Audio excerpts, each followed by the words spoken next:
Now we're going to talk about our fifth acyanotic heart disease, atrial septal defect. So what does this mean? A septal defect means that there is a defect in the interatrial septum which normally divides the right atrium from the left atrium. So if there's a defect, that means there's a persistent connection between these two atria, these two chambers of the heart. Normal embryology. Let's see what happens normally in atrial septal development. So what you normally have is you have a septum primum, which is the first septum that forms in the embryologic atria, and this is going to start developing from the posterior aspect of the wall and develop towards the AV endocardial cushion. So let's talk about what this means. Back here is the posterior interatrial wall. This black area is the endocardial cushions, which develop into the valves that separate the atria and ventricles, and also part of the atrial septum and the ventricular septum. So the septum primum is growing from the posterior wall towards the endocardial cushions in the anterior wall. And the space in between the septum and the endocardial cushions is called the ostium primum, as you see right here. Next, we're going to find out that septum primum is going to complete, but what happens is before it fully completes, it's going to have a hole inside of it, and that's going to be called the ostium secundum. Notice that the ostium primum is gone and the septum primum completed, but before it completed, a hole was formed, creating an ostium secundum. And the reason why this is necessary is you need to maintain the right to left shunt because you're bypassing the lungs. The right atrium does not need to go to the right ventricle into the lungs because there's too much resistance there. So you need to go across from the right atrium to the left atrium. Okay? This allows for continuous right to left fetal blood flow to the lower body. Now, the septum secundum is going to begin to form after the ostium secundum has formed, and it's going to grow to the right, which is on this side, of the septum primum and grow anterior to posterior. And that's represented by this red over here. Alright, so the septum secundum forms another hole called the foramen ovale, which is contiguous with the ostium secundum. So the foramen ovale and ostium secundum are going to be continuous with each other, allowing for an opening to allow blood flow between the right atrium and the left atrium. Okay? So septum primum, the leftover septum primum, now becomes a valve. And the whole function of this valve is to cover this on the left if the left atrium gains more pressure than the right atrium. So for example, whenever the valve is open, that means that the right side has greater pressure than the left side, so blood can flow across. However, when a baby is born, the baby takes a breath and the pulmonary vascular resistance decreases and the left atrial pressure exceeds the right atrial pressure and the pressure pushes the valve shut. And normally the foramen ovale will close permanently as a result of this. Another key thing to know is that there are three different types of atrial septal defects. So let's discuss all three of them. The first one is called the ostium primum septal defect. And that means that the ostium primum stays persistent the whole time, either due to an endocardial cushion defect or a problem with the septum primum. So you constantly have an opening in the anterior part of the atria, allowing for persistent communication. And this is associated with endocardial cushion defects. Next one is called a ostium secundum septal defect, and that's caused by a problem with septum secundum or the fact that this septum primum does not cover the septum secundum anymore. Okay, so that means that there's an enlarged ostium secundum, an enlarged ostium secundum that cannot be closed. So as a result, you get blood flow mixing between the left and right atrium. And lastly, you have the foramen ovale. If you have a patent foramen ovale, that means that this septum primum never fused completely and closed off this foramen ovale, or you've got increased pressure on the right side that's pushing this valve open and keeping the flow going right to left. So those are the three types of atrial septal defects. Let's talk about some pathophysiology now. So the ASD is an aperture between a normally closed interatrial septum. So in us, we have a normally closed septum between our atria, but in an ASD, there's an opening resulting in a shunt. And we'll talk about what this means in a minute. We talked about all three different types of the atrial septal defects. You have ostium secundum, where you have a problem covering the ostium secundum. Ostium primum, where you have an endocardial cushion defect that keeps the ostium primum open, and also a patent foramen ovale, or PFO. So what's going on here? You have higher pressure on the left side than on the right side after birth because the lungs are now functional. So you get a left to right shunt because blood flows from high pressure to low pressure. So you get blood mixing in the right atrium causing there to be increased oxygen in the blood in the right atrium and the right ventricle, and goes back to the lungs. And you also have less blood going towards the body from the left side of the heart. So the shunt is left to right because of the pressure gradient. You have excessive blood in the right heart leading to volume overload. Why is there excessive blood in the right heart? Because blood is shunting through the atrial septum from left to right, causing increased blood in the right ventricle. And over time, you can get a lot of problems: increased pulmonary vascular markings on X-ray, pulmonary hypertension from the excessive blood flow, pulmonary edema, and even right ventricular hypertrophy because of excessive blood in the right ventricle. And if this goes on long enough and the right-sided pressures exceed the left-sided pressures, you can end up with an Eisenmenger syndrome. And we'll talk about what that means. That's associated with cyanosis. A very key point here that's very commonly tested in the USMLE: when you have a atrial septal defect in a left to right shunt, the right atrium will be more oxygenated than normal, and so will the right ventricle. Usually they have deoxygenated blood and very low concentrations of oxygen. Because of this shunt, though, they'll have much higher oxygen levels than normal, and that's a way to identify this as an atrial septal defect. Let's talk about some signs and symptoms now.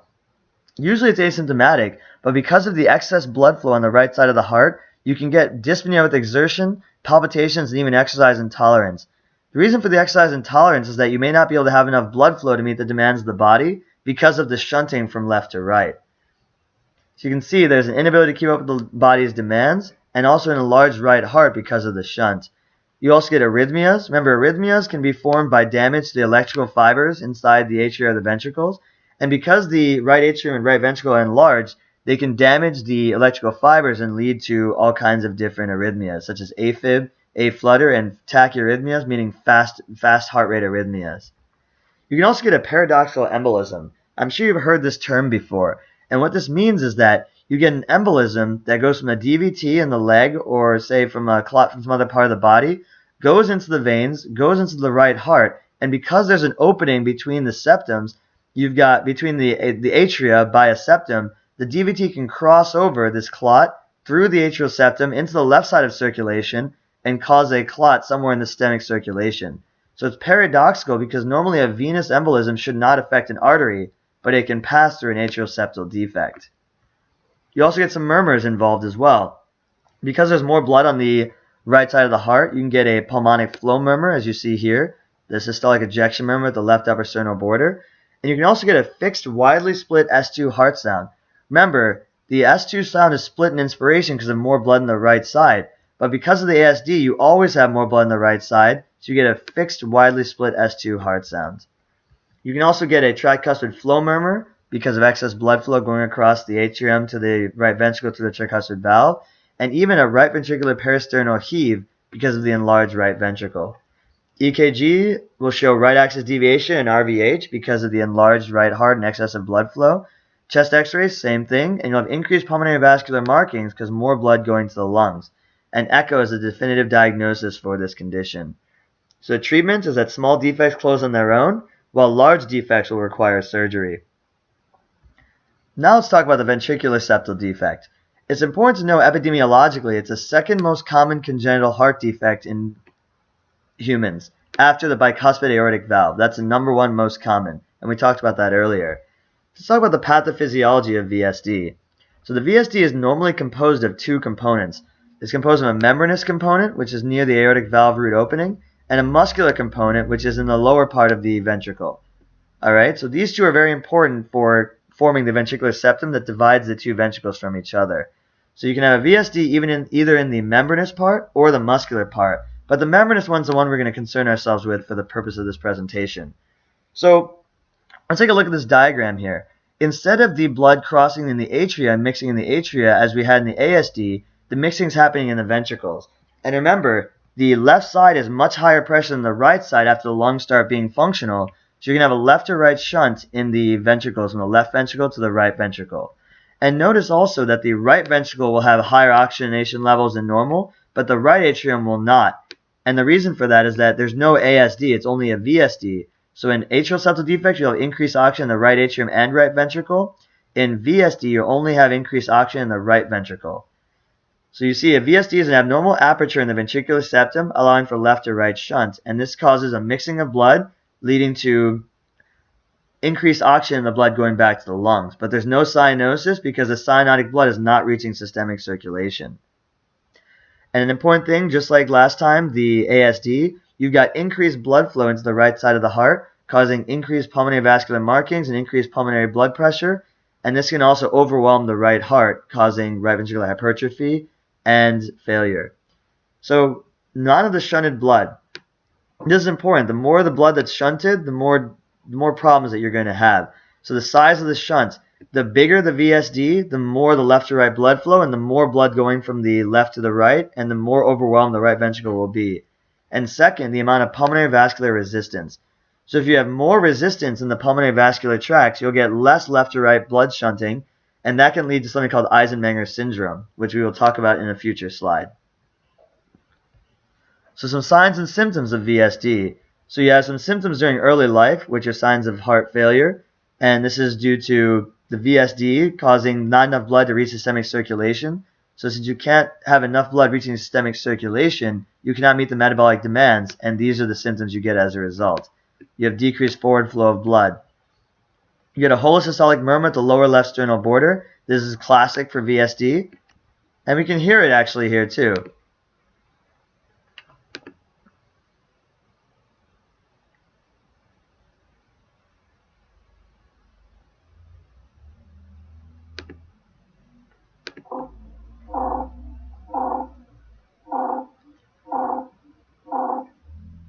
Alright, so what you heard there is you heard that the sound is not occurring throughout systole and diastole. It occurs between the two heart sounds and then stops. So you hear the sound and you hear the pause. And that sound is the holosystolic murmur between S1 and S2, and that's what happens in VSD. So why does this happen? The reason why is that you always are having during systole a low resistance circuit between the left ventricle and the right ventricle. So when the left ventricle contracts, you're going to get blood flow both to the left to the right and into the aorta. So you'll always have a holosystolic murmur at the left lower sternal border. Another point is that the murmur is louder with smaller VSDs. And we talked about this earlier. Remember that if you have a smaller VSD, you're having a obstruction present that's smaller.